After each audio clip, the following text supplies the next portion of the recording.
Put a little spicy on the other meat.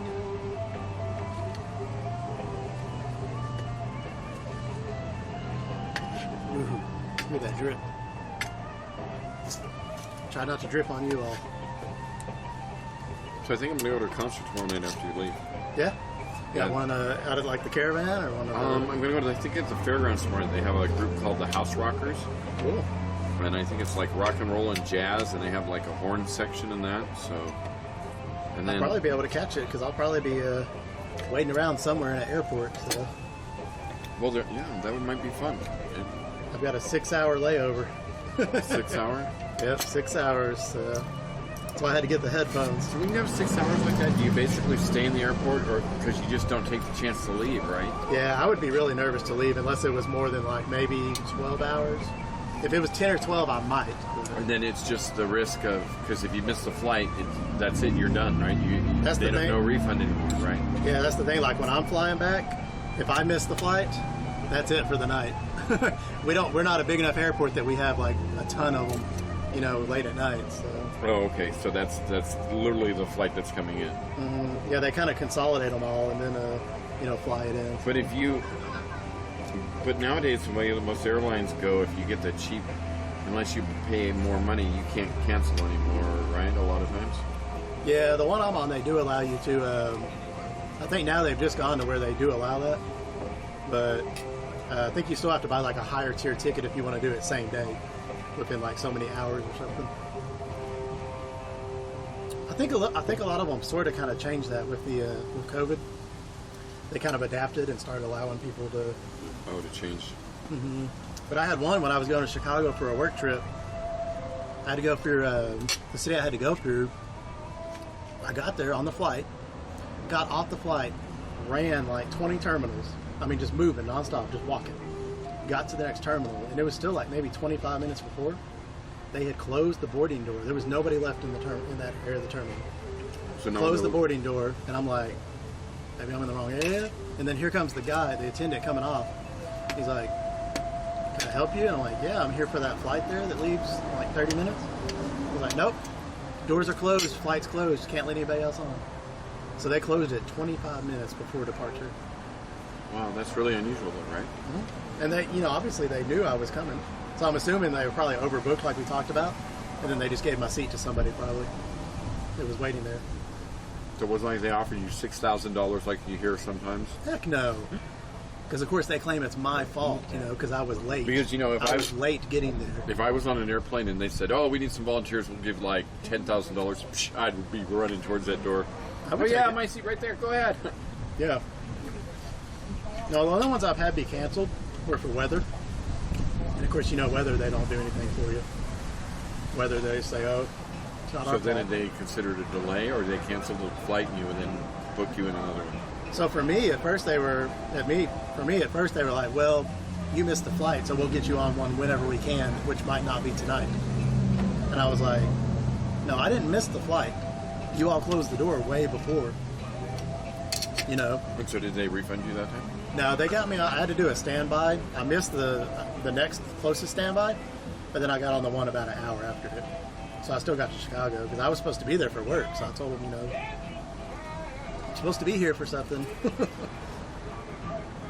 But yeah, that was crazy. I've never had one like that before,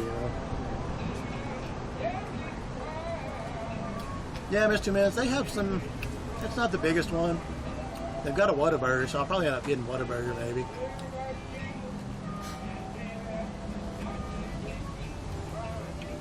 What has 2 Men's got on his chicken? Yeah, he's got like it's like a barbecue sauce. We actually went peeling it off, so. Because I can't eat the skin. Yeah.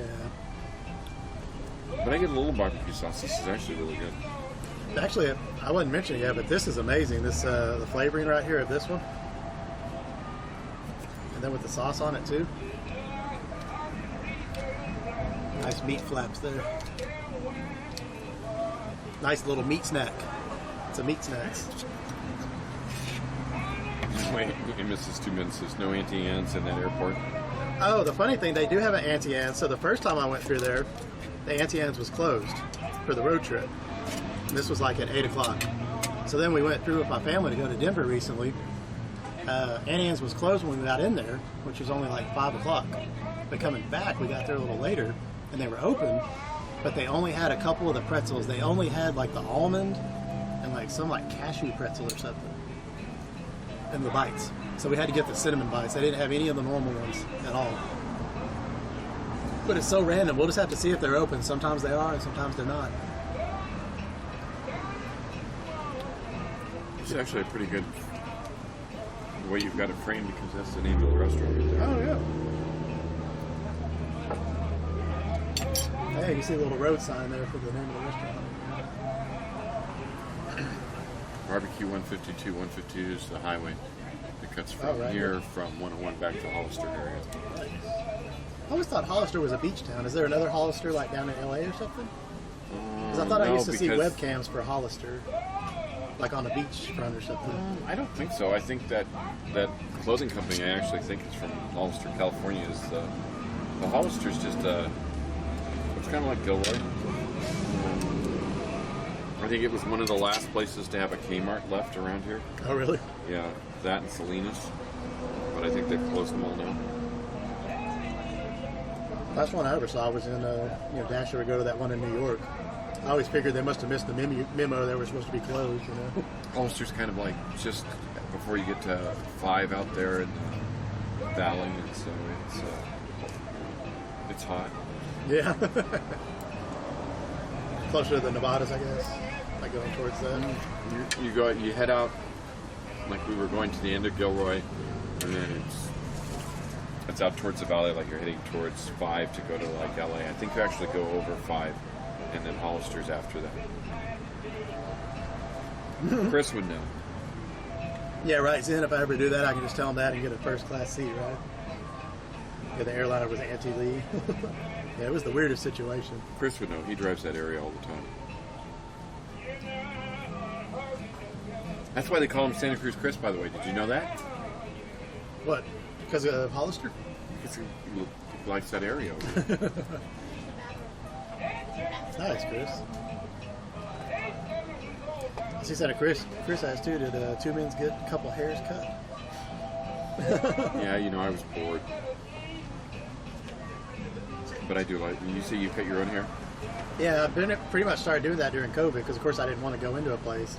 And I don't like it when it gets past my ears. Mm-hmm. And I for sure don't like it, of course, when it does here, when it gets longer, it'll come down. And I call it the Superman swoop. So it'll come down and it'll kind of do that. Like Clark Kent. And I don't like that either. So, yeah, I cut my own. I basically just buzz it all. I do maybe a 4 on top. Uh-huh. And then maybe a 3 on the side, and then try to layer it a little. And then just kind of around your ears? See, yeah, I have trouble with the ears, though, because it's I don't want to cut it too deep, but in the same way, it's kind of hard to kind of do it without cutting it unevenly for me. And then the back, trying to kind of do because I like it to do straight. Yeah. And then kind of come up towards the ears. You know what